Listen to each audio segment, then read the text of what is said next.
ಶಕ್ತಿಯ ಬಗೆಗಿನ ಒಂದು ಸ್ಪೆಷಲ್ ವೀಟಿ ಇದೆ. ಮೊದಲಿಗೆ AV ಬರಲಿ ಪ್ಲೀಸ್.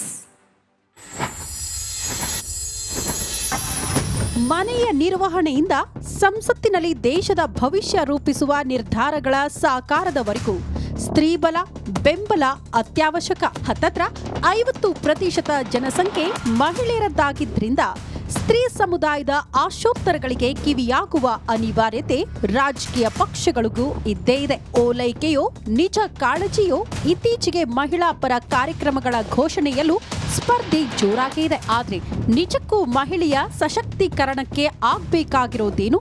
ಯಾವುದು ನಿಜವಾದ ಸ್ತ್ರೀ ಸಬಲೀಕರಣ?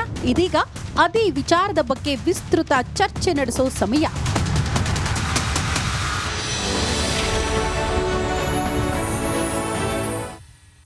ಪ್ರತಿ ಕ್ಷೇತ್ರದಲ್ಲೂ ಸಾಧನೆಯ ಉನ್ನತಿಯಲ್ಲಿರುವಂತಹ ನಾರಿ ಶಕ್ತಿಯ ಬಗ್ಗೆ ಮಾತನಾಡೋದಕ್ಕೆ ಇದೀಗ ನಮ್ಮೊಂದಿಗೆ ಇಬ್ಬರು ವಿಶೇಷ ಅತಿಥಿಗಳಿದ್ದಾರೆ. ದಯವಿಟ್ಟು ಜೋರಾದ ಚಪ್ಪಾಳಿಯೊಂದಿಗೆ ಸ್ವಾಗತಿಸಿ ಕರ್ನಾಟಕ ರಾಜ್ಯ ಮಹಿಳಾ ಕಾಂಗ್ರೆಸ್ ಘಟಕದ ಅಧ್ಯಕ್ಷೆಯಾಗಿರುವಂತಹ ಶ್ರೀಮತಿ ಸೌಮ್ಯಾ ರೆಡ್ಡಿ ಅವರು ದಯವಿಟ್ಟು ವೇದಿಕೆಗೆ ಬರಬೇಕು. ಮಾಜಿ ಶಾಸಕಿ ಕೂಡ ಹೌದು. ಅದೇ ರೀತಿಯಾಗಿ ಮತ್ತೊಮ್ಮೆ ಪ್ರೀತಿಯ ಚಪ್ಪಾಳಿಯೊಂದಿಗೆ ಸ್ವಾಗತಿಸಿ ನಮ್ಮೊಂದಿಗಿದ್ದಾರೆ ವಿಧಾನ ಪರಿಷತ್ನ ಸದಸ್ಯ ಆಗಿರುವಂತಹ ಶ್ರೀಮತಿ ಭಾರತಿ ಶೆಟ್ಟಿ ಅವರು. ಇದೀಗ ವೇದಿಕೆಯತ್ತ ಇಬ್ಬರು ಅತಿಥಿಗಳ ಆಗಮನವಾಗ್ತಾ ಇದೆ. ಅದೇ ರೀತಿಯಾಗಿ ಈ ಕಾರ್ಯಕ್ರಮವನ್ನ ನೆರವೇರಿಸಿಕೊಡೋದಕ್ಕೆ ಪ್ರೀತಿಯಿಂದ ಆಹ್ವಾನಿಸ್ತಾ ಇದ್ದೀನಿ ರಿಪಬ್ಲಿಕ್ ಕನ್ನಡದ ಪರವಾಗಿ ಸ್ಮಿತಾ ರಂಗನಾಥ್ ಅವರು ಹಾಗೂ ಶ್ರುತಿ Kittur on stage please.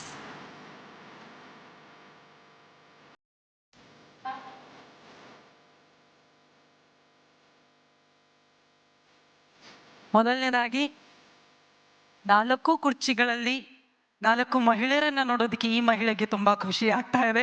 Over to you guys. ನನ್ನೊಂದು ವಿಶೇಷವಾದ ಬೇಡಿಕೆ ಇತ್ತು, ಈ ಮಹಿಳಾ ಪ್ಯಾನಲ್ ಅನ್ನ ಯಾರಾದ್ರೂ ಪುರುಷರು ಮಾಡಬೇಕು ಅಂತ ಹೇಳಿ. ಯಾಕಂದ್ರೆ ಪುರುಷರ ದೃಷ್ಟಿಯಲ್ಲಿ ಮಹಿಳೆಗೆ ಏನೇನು ಸವಾಲುಗಳಿದೆ ಅನ್ನೋದನ್ನ ಕೇಳ್ಕೊಳ್ಳೋ ಕ್ಯೂರಿಯಾಸಿಟಿ. ಬಟ್ ಒಂದು ಪ್ರೋಟೋಕಾಲ್, ಮಹಿಳೆಯರಿಗೆ ಮಹಿಳೆಯೇ ಪ್ರಶ್ನೆ ಕೇಳಿದ್ರೆ ಚೆನ್ನಾಗಿರುತ್ತೆ ಅಂತ ಹೇಳಿ. ಸೊ ಶಮೀರಾ ಅವರಿಗೆ ವಿಶೇಷ ಧನ್ಯವಾದ.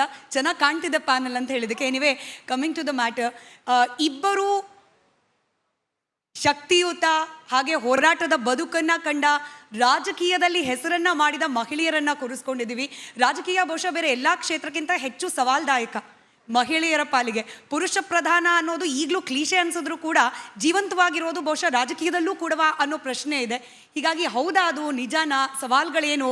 ಮಹಿಳೆಯರು ರಾಜಕಾರಣಕ್ಕೆ ಬಂದು ಮಹಿಳೆಯರಿಗೋಸ್ಕರ ಏನೆಲ್ಲ ಮಾಡ್ತಿದ್ದಾರೆ ಅದನ್ನ ಈ ಸೆಷನ್ನ ಮೂಲಕ ತಿಳಿದುಕೊಳ್ಳೋ ಪ್ರಯತ್ನವನ್ನ ಮಾಡ್ತಾ ಹೋಗೋಣ. ಮೊದಲನೇದಾಗಿ ಸೌಮ್ಯಾ ಮೇಡಮ್ನಿಂದಲೇ, ಯಾಕಂದ್ರೆ ಅವ್ರು ಶಾಸಕಿಯಾಗಿದ್ದಾಗ ಇಡೀ ದೊಡ್ಡ ಬೆಂಗಳೂರನ್ನ ಪ್ರತಿನಿಧಿಸ್ತಾ ಇದ್ದ ಏಕೈಕ ಮಹಿಳಾ ಶಾಸಕಿಯಾಗಿದ್ದವರು.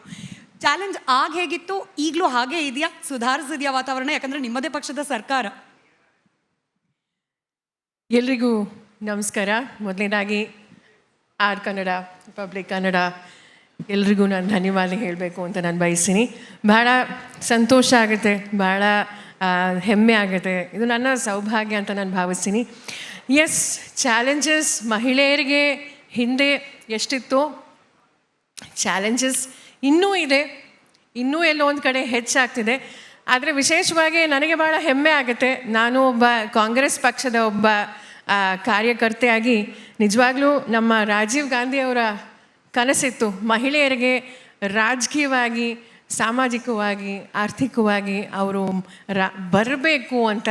ಇನ್ಫ್ಯಾಕ್ಟ್ ಪಂಚಾಯತ್ ಲೆವೆಲಲ್ಲಿ ಅವರಿಗೆ ರಿಸರ್ವೇಷನ್ ಮಾಡಿದ್ದು ಅವರು. ಅದಾದಮೇಲೆ ಅಫ್ಕೋರ್ಸ್ ನಮ್ಮ ಸೋನಿಯಾ ಗಾಂಧಿ ಮೇಡಮ್ ಅವರು ಆಗ ರಾಜ್ಯಸಭೆಯಲ್ಲೇ ಸಹ ಇನ್ಫ್ಯಾಕ್ಟ್ ಪಾಸ್ ಆಗಿತ್ತು. ಅದಾದಮೇಲೆ ಆಲ್ಮೋಸ್ಟ್ 30 ವರ್ಷ ಆದಮೇಲೆ ಇತ್ತೀಚೆಗೆ ಪಾಸಾಗಿದೆ. ಆದರೆ ಎಲ್ಲೋ ಒಂದು ಕಡೆ ಅದಿನ್ನೂ ಯಾವಾಗ ಇಂಪ್ಲಿಮೆಂಟ್ ಆಗುತ್ತೆ ವಿಮೆನ್ಸ್ ರಿಸರ್ವೇಷನ್ ಬಿಲ್ ಅಂತ ನಾನಿನ್ನೂ ಸಹ ನೋಡ್ತಾ ಇದ್ದೀನಿ. ಯಾಕಂದರೆ ನಾನು BBMPಗೆ ಹೋದಾಗ, ನಾನು ಶಾಸಕಿಯಾಗಿದ್ದಾಗ ನಂಗೆ ಭಾಳ ಸಂತೋಷ ಆಗ್ತಾಯಿತ್ತು. ಯಾಕಂದರೆ ನಮಗೆ ಮಹಿಳೆಯರಿಗೆ ನಾವು 50% ಇದ್ದೀವಿ ನಮ್ಮ ವಿಶ್ವದಲ್ಲಿ, ನಮ್ಮ ರಾಜ್ಯದಲ್ಲಿ, ನಮ್ಮ ಬೆಂಗಳೂರಿನಲ್ಲಿ. ನಮ್ಮ ಕನಸುಗಳು, ನಮ್ಮ ಸಮಸ್ಯೆಗಳು, ನಮ್ಮ ವಿಚಾರಧಾರೆ ಬೇರೆ ಇರುತ್ತೆ. ಹಾಗಾಗಿ ನಮಗೆ ನಿಜವಾಗ್ಲೂ ನಮ್ಮ BBMPಯಲ್ಲೇ ಆಗ 198 ವಾರ್ಡ್ಸಲ್ಲಿ 102, ಮೋರ್ ದೆನ್ 50% ಇತ್ತು. ಭಾಳ ಸಂತೋಷ ಆಗ್ತಿತ್ತು.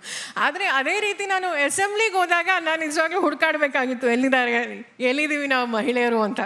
220 4ರಲ್ಲಿ ಪ್ಲಸ್ ಒಬ್ಬರು ನಾಮಿನೇಟೆಡು. ಅದರಲ್ಲಿ ಬರೀ ಗೆಸ್ ಮಾಡಿ ಎಷ್ಟು ಜನ, ಆಗಲೂ ಅಷ್ಟೇ ಈಗಲೂ ಅಷ್ಟೇ, ಎಷ್ಟು ಜನ ಮಹಿಳೆಯರಿರೋದು ಶಾಸಕರು? ಬರೀ 10. That is just 4%. ಇನ್ಫ್ಯಾಕ್ಟ್ ನಮ್ಮ ಪಾರ್ಲಿಮೆಂಟಲ್ಲೂ ಸಹ 16% ಇದೆ, 12% ಇದೆ ಲೋಕಸಭೆಯಲ್ಲಿ. ಸೊ ಹಾಗಾಗಿ ಎಲ್ಲೋ ಒಂದು ಕಡೆ ಆದಷ್ಟು ಬೇಗ ಪ್ರತಿಯೊಂದು ರಾಜ್ಯದಲ್ಲೂ ನಮ್ಮ ದೇಶದಲ್ಲೂ ಸಹ, ನಾವು ಬೇರೆ ದೇಶದಲ್ಲಿ ನಾವು ನಿಜವಾಗ್ಲೂ ನೋಡಿದಾಗ ಬಹಳ ಸಂತೋಷ ಆಗುತ್ತೆ. ಪ್ರಧಾನಮಂತ್ರಿಗಳು ಆಗಿದ್ದಾರೆ. ಸೊ ಈಗ ವಿಶೇಷವಾಗಿ ನಮ್ಮ ಮಹಿಳೆಯರಿಗೆ ಏನು ಬೇಕು ಅಂದರೆ, ನಮಗೆ ಸುರಕ್ಷತೆ ಬೇಕು, ನಮಗೆ ರಾಜಕೀಯವಾಗಿ ಸ್ಥಾನಮಾನ ಬೇಕು. ಅದೇ ರೀತಿ ಪ್ರತಿಯೊಬ್ಬ ಮಹಿಳೆ ನೋಡಿ, ಇವತ್ತು ನಿಮ್ಮ ಥೀಮ್ ನನಗೆ ಭಾಳ ಸಂತೋಷ ಆಗಿದೆ. ಏನು ಅಂದರೆ ನಾರಿ ಶಕ್ತಿ ಮತ್ತು ಕನಸು. ನಮ್ಮೆಲ್ಲರ ಕನಸು ಏನು ಅಂದರೆ, ನಾವು ಪ್ರತಿಯೊಬ್ಬರು ಅಷ್ಟೇ ಆರ್ಥಿಕವಾಗಿಯೂ ಸಹ ನಾವು ನಮ್ಮ ಕಾಲ ಮೇಲೆ ನಿಂತ್ಕೋಬೇಕು. ಹಾಗಾಗಿ ವಿಶೇಷವಾಗಿ ನಮ್ಮ ರಾಜ್ಯ, ವಿಶೇಷವಾಗಿ ನಮ್ಮ ಕಾಂಗ್ರೆಸ್ ಪಕ್ಷ, ನಮ್ಮ ಮಾನ್ಯ ಜನಪ್ರಿಯ ಮುಖ್ಯಮಂತ್ರಿಗಳಾದಂಥ ಶ್ರೀ ಸಿದ್ದರಾಮಯ್ಯ ಮತ್ತು ನಮ್ಮ DK ಶಿವಕುಮಾರ್ ಸರ್ ಅವ್ರ ನೇತೃತ್ವದಲ್ಲಿ ಪ್ರತಿಯೊಬ್ಬ ಮಹಿಳೆಗೆ ಆಲ್ಮೋಸ್ಟ್ 1.21 ಕೋಟಿ ಮಹಿಳೆಯರಿಗೆ, ಔಟ್ ಆಫ್ 3.5 crores ಮಹಿಳೆಯರಿಗೆ ಡೈರೆಕ್ಟಾಗಿ 2,000 ರೂಪಾಯಿ ಅವಳ ಅಕೌಂಟಿಗೆ ಹೋಗ್ತಾ ಇದೆ. ಈಗ ಸ್ವಾಭಿಮಾನದಿಂದ ಒಬ್ಬ ಗಾರ್ಮೆಂಟ್ಸಲ್ಲಿ ಕೆಲಸ ಮಾಡೋ ಒಬ್ಬ ಮಹಿಳೆ, ಅವಳಿಗೆ 8,000, 9,000, 12,000 ಸಂಬಳ. ನನಗೂ ಸಹ ಭಾಳ ಜನ ಬಂದು ರಿಕ್ವೆಸ್ಟ್ ಮಾಡ್ಕೊಂಡಿದ್ರು, ಸುಮಾರು ಒಂದು 4 ವರ್ಷ ಹಿಂದೆ. 4-5 ಕಿಲೋಮೀಟರ್ ಅವ್ರು ನಡ್ಕೊಂಡು ಹೋಗ್ತಾಯಿದ್ರು, ಮನೇಲಿ ಕೆಲಸ ಮಾಡೋರು, ಪೌರ ಕಾರ್ಮಿಕರು. ಈಗ ಅವರು ಸ್ವಾಭಿಮಾನದಿಂದ ಅವರು ಬಸ್ಸು ಹತ್ಕೊಂಡು ಹೋಗ್ತಿದ್ದಾರೆ, ಅವರು ಕೆಲಸಕ್ಕೆ ಹೋಗ್ತಿದ್ದಾರೆ, ಶಾಲೆಗಳಿಗೆ ಹೋಗ್ತಿದ್ದಾರೆ. ಇದೇ ರೀತಿ ನನ್ನ ಕನಸು, ನಮ್ಮ ಪಕ್ಷದ ಕನಸು, ಮತ್ತು ವಿಶೇಷವಾಗಿ ಎಲ್ಲ ನಮ್ಮ ಕಾಂಗ್ರೆಸ್ ಪಕ್ಷ ವಿಶೇಷವಾಗಿ ಮಹಿಳೆಯರಿಗೆ ಯಾವಾಗಲೂ ಸೂಕ್ತ ಸ್ಥಾನಮಾನ ಕೊಡಬೇಕು ಅಂತ ಹಿಂದೆ ಸಹ ಇದೆ, ಮುಂದೆ ಸಹ ಇದೆ, ಇವತ್ತು ಸಹ ಇದೆ. ಭಾರತಿ ಮೇಡಮ್, ರಾಜಕೀಯ ಪ್ರಶ್ನೆಗೆ ಹೋಗೋಕೆ ಮುಂಚೆ ಭಾರತಿ ಶೆಟ್ಟಿ ಮ್ಯಾಮ್ಗೆ, ನಾನು ಈ ಕರಾವಳಿ ಭಾಗದಿಂದ ಬಂದಿರೋದ್ರಿಂದ ನಾವು ಬೇರೆ ಎಲ್ಲೂ ಕಾಣ್ದಿರೋ ಒಂದು ವೈಶಿಷ್ಟ್ಯ ಆ ಕಡೆ ಏನು ಸಿಗುತ್ತೆ ಅಂದರೆ, ಬೇರೆ ಕಡೆಯಲ್ಲೆಲ್ಲ ಪಿತೃಪ್ರಧಾನ ಸಮಾಜ, ಬಟ್ ನಿಮ್ಮಲ್ಲಿ ಮಾತೃಪ್ರಧಾನ ಸಮಾಜ. ಅದರ ವೈಶಿಷ್ಟ್ಯತೆ ತಿಳಿಸ್ತಾ, ಯಾಕೆ ಇಡೀ ಕರ್ನಾಟಕ ಅಥವಾ ಇಡೀ ಭಾರತದಲ್ಲಿ ಅದನ್ನು ಸ್ಥಾಪನೆ ಮಾಡ್ಲಿಕ್ಕೆ ಸಾಧ್ಯ ಆಗ್ತಿಲ್ಲ ಅನ್ನೋದನ್ನು ತಿಳಿಸ್ಬೋದಾ ಅಂತ ಮ್ಯಾಮ್? ಎಲ್ರಿಗೂ ನಮಸ್ಕಾರ. ಮೊದಲನೇದಾಗಿ GR ರಿಪಬ್ಲಿಕ್ ಕನ್ನಡ ಈ ಒಂದು ಚಾನಲ್ನಲ್ಲಿ ಬಹುಶಃ ಇಡೀ ಸಮಾಜದಲ್ಲಿರ್ತಕ್ಕಂಥ ಕರ್ನಾಟಕ ಮತ್ತು ದೇಶದ ಎಲ್ಲ ರಂಗದ ಆಗುಹೋಗುಗಳನ್ನು ಜನರಿಗೆ ಎಲ್ಲ ನ್ಯೂಸ್ ಚಾನಲ್ ಕೊಡುವಂಗೆ ತಾವು ಕೊಟ್ಟರೂ ಕೂಡ ಅದಕ್ಕೆ ಒಂದು ಪೂರಕವಾಗಿ, ಅದಕ್ಕೆ ಒಂದು ಹಿರಿಮೆಯಾಗಿ ತಾವು ಏನು ಸಮಾಜದಲ್ಲಿರ್ತಕ್ಕಂಥ ಅನೇಕ ಕುಂದುಕೊರತೆಗಳ ಬಗ್ಗೆ ಬೆರಳು ತೋರಿಸ್ತಾ ಅದನ್ನು ನಿವಾರಣೆ ಮಾಡುವತ್ತ ಹೆಜ್ಜೆಯನ್ನಿಟ್ಟಂಥ ತಮ್ಮ ಈ ಅಮೋಘ ಕಾರ್ಯಕ್ಕೆ ನಾನು ಅಭಿನಂದನೆಯನ್ನು ಸಲ್ಲಿಸುತ್ತಾ, ಈಗಾಗಲೇ ನೀವು ಕರಾವಳಿಯ ಮಹಿಳೆಯರ ಬಗ್ಗೆ ಹೇಳಿದ್ರಿ, ನನಗೆ ಹೆಮ್ಮೆ ಇದೆ. ನೀವು ಏನು ಪುರುಷ ಪ್ರಧಾನ ಅಂತ ಹೇಳ್ತೀರಾ, ನಾನು ಮಹಿಳಾ ಪ್ರಧಾನ ಕುಟುಂಬದಿಂದ ಬಂದಂಥ ಹೆಣ್ಣುಮಗಳು.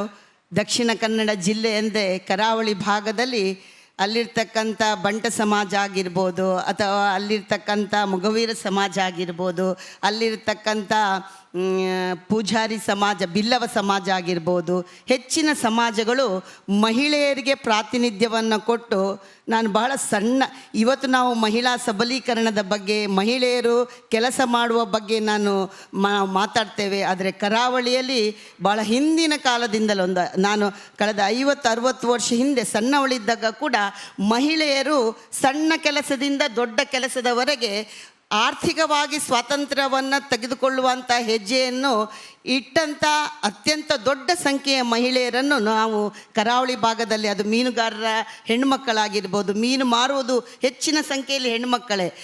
ಬೀಜದ ಕಾರ್ಖಾನೆಗೆ ಹೋಗಿ ಗೇರು ಬೀಜ ಕಾರ್ಖಾನೆಗೆ ಒಂದು ಟಿಫಿನನ್ನು ಇಟ್ಕೊಂಡು, ಬುತ್ತಿಯನ್ನು ಇಟ್ಕೊಂಡು ಆ ಗೇರು ಬೀಜ ಫ್ಯಾಕ್ಟ್ರಿಯಿಂದ ಹೊರಗೆ ಬರುವಂಥ ದೊಡ್ಡ ಸಂಖ್ಯೆಯ ಹೆಣ್ಣು ಮಕ್ಕಳನ್ನು ನೋಡುವಂಥದ್ದು ನಾವು ಕರಾವಳಿ ಭಾಗದಲ್ಲಿ ಅಂತ ಹೇಳಲಿಕ್ಕೆ ನನಗೆ ಹೆಮ್ಮೆ ಅನಿಸ್ತಾ ಇದೆ. ಆದರೆ ಇವತ್ತು ನಮ್ಮ ದೇಶದ ಬಗ್ಗೆ ನಾವು ಕಲ್ಪನೆ ಮಾಡಿದರೆ, ನಾರಿ ಮತ್ತು ನಾವು ಮಹಿಳೆಯನ್ನು ಒಂದು ಶಕ್ತಿ